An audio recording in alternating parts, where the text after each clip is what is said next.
In the previous video, we have studied the basic theory of quarter wave transformer, and we obtained that the magnitude of the reflection coefficient of a general quarter wave transformer for a general Z load as a function of the phase shift angle theta, which corresponds to beta L, where L is the length of the transformer, is given by this relation. And this relation can be approximated around theta equals pi over 2 by this simple form. And we have drawn the magnitude of the reflection coefficient around theta equals pi over 2 as shown in this figure.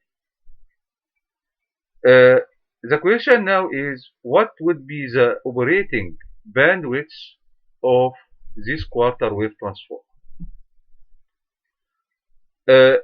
By meaning of the operating bandwidth is that assuming that we have designed a quarter wave transformer, and this quarter wave transformer is tuned at specific frequency which correspond to a phase shift along the transformer transmission line as theta equals pi over 2.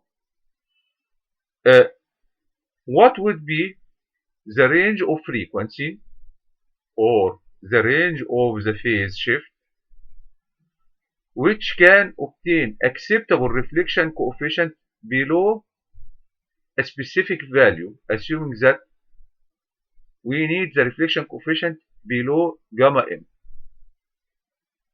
So if we set a maximum value for the reflection coefficient gamma m, gamma maximum for example, we have theta m and pi minus theta m as the limits between the lower band and the upper band on the beta L scale.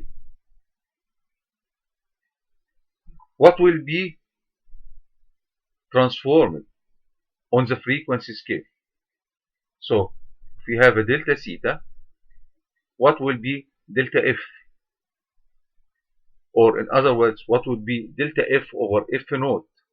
What will be the bandwidth of this quarter wave transformer such that the reflection coefficient is below gamma m? To do this, it is required to determine the value of theta m at first, and from theta m we can determine the corresponding frequency, and from the frequency which corresponds to the maximum reflection coefficient and the frequency of the center frequency, we can obtain half the bandwidth. If we multiply it by 2, we can obtain all the bandwidths delta F. This is our plan to obtain the operating bandwidth of the quarter wave transform. To do this, we are going to determine delta theta, and delta theta in this case is 2 multiplied by pi over 2 minus theta m.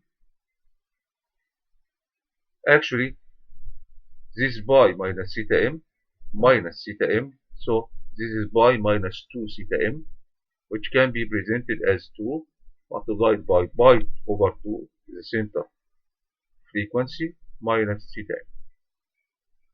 Okay? To determine the value of theta m, we are going to use the exact value of gamma. So, at the value of gamma m, we can say that 1 over the magnitude of gamma m squared, the reciprocal of this function. By squaring it, we are going to remove the square root. So this would be 1 plus 4z naught zl over z naught zl squared sec squared theta m. Okay? So this is 1 plus 2 square root z naught zl over z naught zl sec theta m, Actually, this is the square root of this term to the power 2. Okay? If we are going to use this power 2, it would be 4 z naught zl over z naught zl squared, 6 squared theta. So 1 over gamma m equals 1 plus this bracket square. Alright? Gamma m is known because we are going to design our quarter wave transformer such that the maximum reflection coefficient it would be gamma m. So gamma m is given. Z naught and Z load are given. Only the unknown here is theta m. If we solve this equation to obtain theta m, we can obtain delta theta. And if we obtain delta theta, we can obtain delta f. And if we obtain delta f, we can obtain the bandwidth. So it is required to solve this equation. So we want to solve this equation. We can multiply both sides by gamma m squared. So here gamma m squared plus gamma m squared with this bracket. Here is 1. We are going to move this gamma m squared to the other side. It would be 1 minus gamma m squared. Right? By taking the square root, it would be square root of 1 minus gamma m squared equals 2 square root z naught zl over z naught z naught sec theta m. This actually was multiplied by gamma m squared, so by taking the square root it would be gamma m multiplied by this term. Sec is actually 1 over cosine, so we can say that cosine theta m would be 2 square root z naught zl over zl minus z naught, and take the magnitude because all these values should be positive, multiplied by gamma m over square root 1 minus gamma m squared. Now we can say that theta m is cosine minus 1, this value. And everything here is known. This is the design criteria. Z naught is the characteristic impedance of the transmission line, and Z load is the impedance of the load or the load impedance. Okay? Alright. Now, before going deeply, let us discuss what is the relation between theta and the frequency. Theta actually equals beta L, and beta is 2 pi over lambda, and lambda is actually the phase velocity over the frequency. So beta can be represented as 2 pi the frequency over the phase velocity. And the length is chosen as lambda over 4 at the center frequency.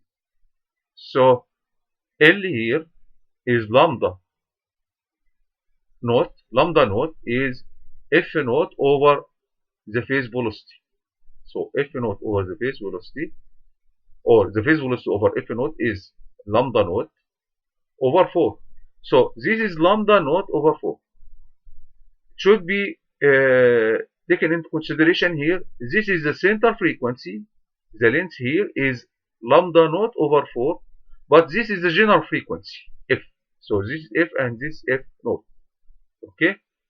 Now by eliminating the phase velocity from both terms, and 2 over 4 would be 1 over 2. So this would be pi over 2 multiplied by the operating frequency over the center frequency of node. So the angle theta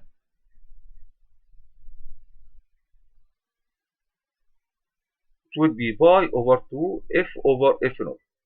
When the frequency equal f naught, the angle theta it would be pi over 2. But when the frequency is slightly different from f naught, the angle theta would not be exactly pi over 2. Okay? Alright. So, if we are talking about the frequency, we can say that the frequency is 2f naught multiplied by theta over pi. 2f naught multiplied by theta over pi. If we are talking about theta maximum or theta m, which correspond to gamma maximum, so f maximum, the maximum frequency, which correspond to the maximum reflection coefficient, it would correspond to 2 theta m multiplied by f naught over pi. Okay? If we are talking about delta theta is 2 multiplied by pi over 2 minus theta m, this would correspond to delta f. It would be 2 multiplied by f naught minus fm. The operating bandwidth is delta f over f naught, so the bandwidth is 2 f naught minus fm over f naught, which can be represented as 2 f naught minus 2 theta m f naught over pi over f naught. Okay, by dividing by f naught, so this would be 2 minus 2 fm over f naught, and fm is 2 theta m f naught over pi. So fm over f naught is 2 theta m over pi multiplied by 2, it would be 4 theta m over pi. This means that the operating bandwidth or the fractional bandwidth delta f over f naught equals 2 minus 4 theta m over pi, where theta m is the phase shift which corresponds to the maximum reflection coefficient. And actually theta m is calculated from this equation, cosine minus 1, so and so. Okay, so in this case we can say that the fractional operating bandwidth delta f over f naught equals 2 minus 4 over pi theta m, which is cosine minus 1 gamma m over square root 1 minus gamma m square, gamma m over square root 1 minus gamma m square, multiplied by 2 multiplied by square root z naught zl over the magnitude of z naught minus z naught. Okay, so this is the operating bandwidth of the quarter wave transformer to obtain reflection coefficient less than or equal gamma m. Okay, actually this is the value of the magnitude of gamma as a function of theta, and this is delta f over f naught as a function of gamma m. By plotting the magnitude of gamma for different ratios of zl over z naught, so for zl over z naught equals 2 or 1 over 2, both of them have the same characteristic. This would be the reflection coefficient. If the reflection coefficient for z load over z naught equals 4 or 1 over 4, it would be, this is the reflection coefficient. If z load over z naught is 10 or 1 over 10, this would be the reflection coefficient. For a specific maximum reflection coefficient, it can be noted that when z load over z naught, it would be small value, the operating bandwidth, it would be large value. So the bandwidth of the transformer increases as z load becomes closer to z naught, or the ratio between z load to z naught is a small value. Okay, small value, it means that small value greater than 1, because actually we have the two options, x or 1 over x. So when it is 2, it has greater bandwidth than 4 than 10. Okay, so the bandwidth of the transformer increases as z load becomes closer to z naught. Actually, if z load equals z naught, the operating bandwidth, it would be infinity or 100%. Alright? Comments on quarter wave transformer. It should be noted that the above results or the above analysis are strictly valid only for transverse electromagnetic lines. When we are using non-transverse electromagnetic lines such as waveguides, the propagation constant is no longer linear function of frequency. So the wave impedance will be frequency dependent. These factors serve to complicate the general behavior of the quarter wave transformer for non-transverse electromagnetic lines. But in practice, the bandwidth of the transformer is often small enough that this complication don't susceptibly affect the results. So we can assume that this TM solution is slightly valid for non-transverse electromagnetic lines. Another factor which has been ignored in the above analysis is the effect of the reactance associated with the discontinuity when there is a step change in the dimension of the transmission line. Because when I'm talking about Z1 and Z0, we have different dimensions of the transmission line to introduce the characteristic impedance of Z1 and the characteristic impedance of Z0. The change in these dimensions, when connected together, there is discontinuity, and this discontinuity is actually equivalent to a series or parallel capacitance or series or parallel inductance. So this has been ignored. Another factor ignored is the above analysis, the effect of the reactance associated with the discontinuities when there is a step change in the dimension of transmission line. But actually, this can be compensated by using small adjustment in the length of the matching section to compensate the additional reactance part due to the discontinuity of the transmission line at the intersection between Z0 and Z1. Now, as an example on quarter wave transformer, it is required to design a single section quarter wave matching transformer to match a load with load impedance 10 ohms to a transmission line which has a characteristic impedance 50 ohms at frequency f0 equals 3 GHz. Then it is required to determine the percent bandwidth where or which the standing wave ratio is less than or equal 1.5. So it is required to determine maximum reflection coefficient which correspond to standing wave ratio corresponding 1.5. The first step is to determine the characteristic impedance of the quarter wave transformer.